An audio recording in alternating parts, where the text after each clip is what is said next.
Everyone would have heard about Dum Biryani. What we're gonna make today is a variant of it.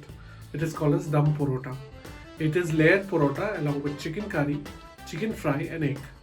The end result is truly amazing and out of the world. So let's get started.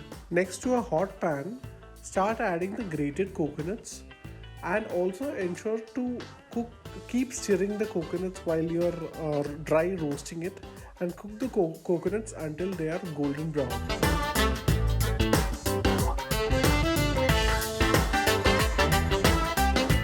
Now we'll add in some dry red chilli followed by some whole black pepper.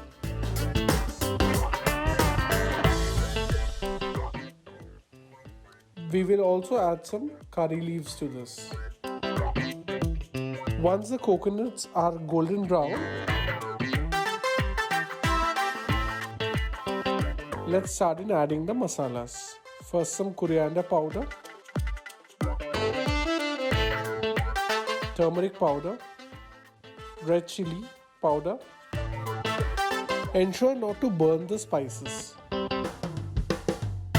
Let the mixture cool and then we can make it into a fine paste. To a hot pan, start adding some coconut oil, some julienned ginger and garlic. Let's stir fry it.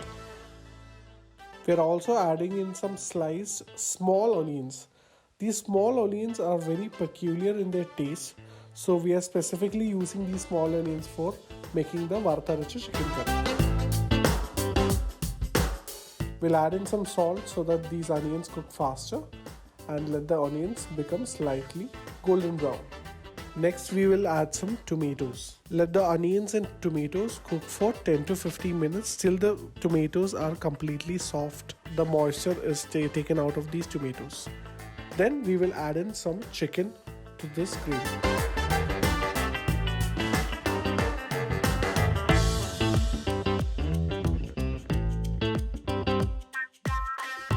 Add some curry leaves and some green chilies. The green chilies can be added upon one's taste and taste buds.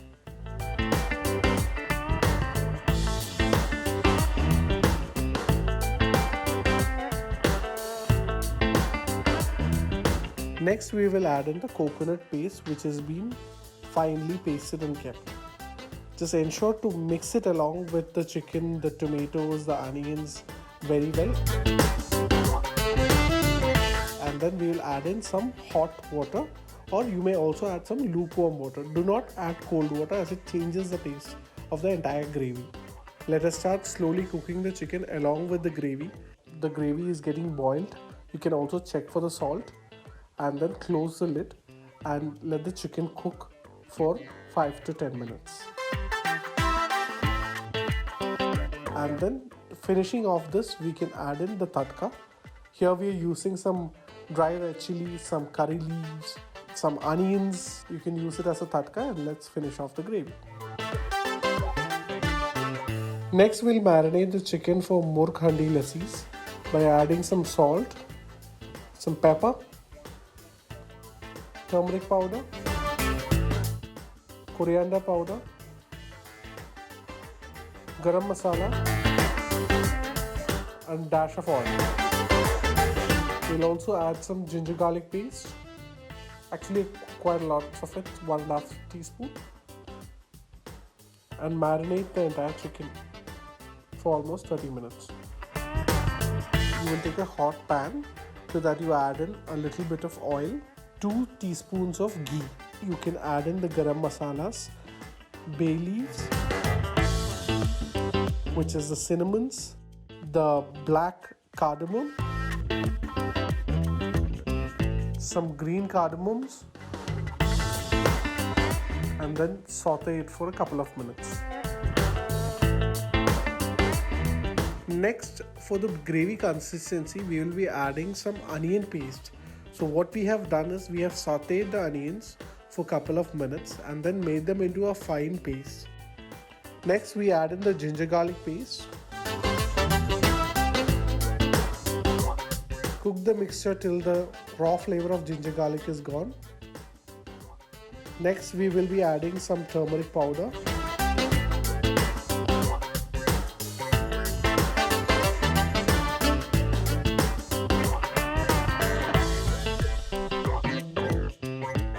And then we will be adding in the marinated chicken. Let the chicken cook along with the gravy, and let the chicken cook at least for 60 to 70%.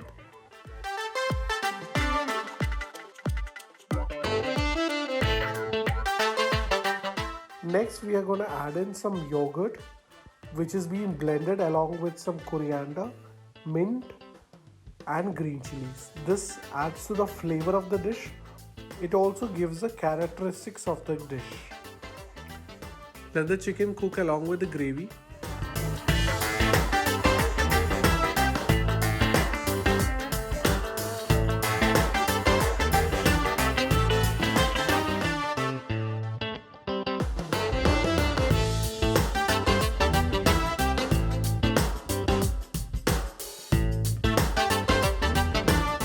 Next, we will be adding some pepper powder and a little bit of garam masala. Let the gravy cook for around 10 to 15 minutes. We will be adding in a little bit of Kashmiri red chili powder. This is just for the color purpose.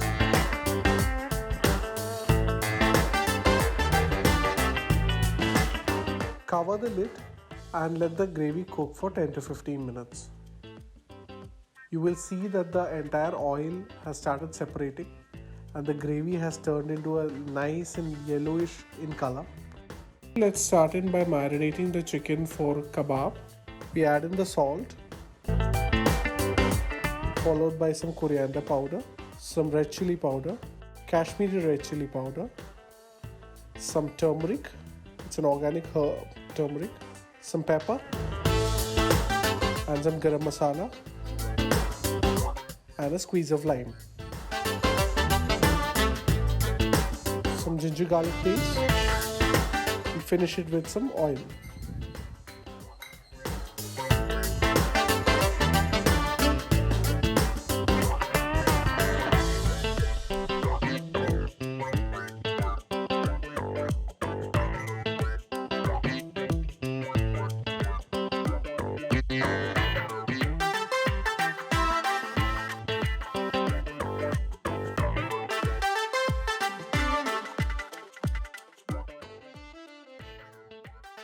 The next step is to put the dum.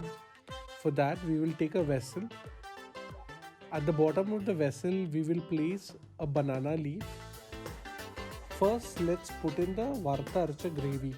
Then let's put in some Murg Handi Lassi's gravy also in the bottom. Next, we place a cooked Kerala Porotta.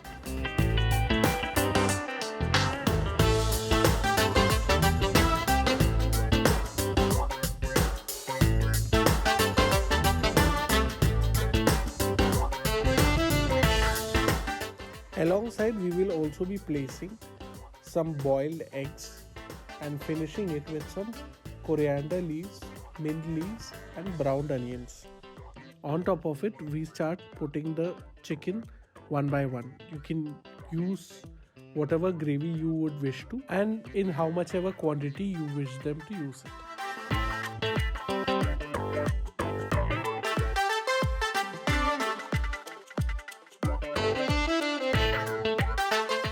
Unlike dum biryanis, we are covering this mixture with a banana leaf, and we will be covering the entire vessel with the top, and we will be cooking it for 15 to 20 minutes on very low heat.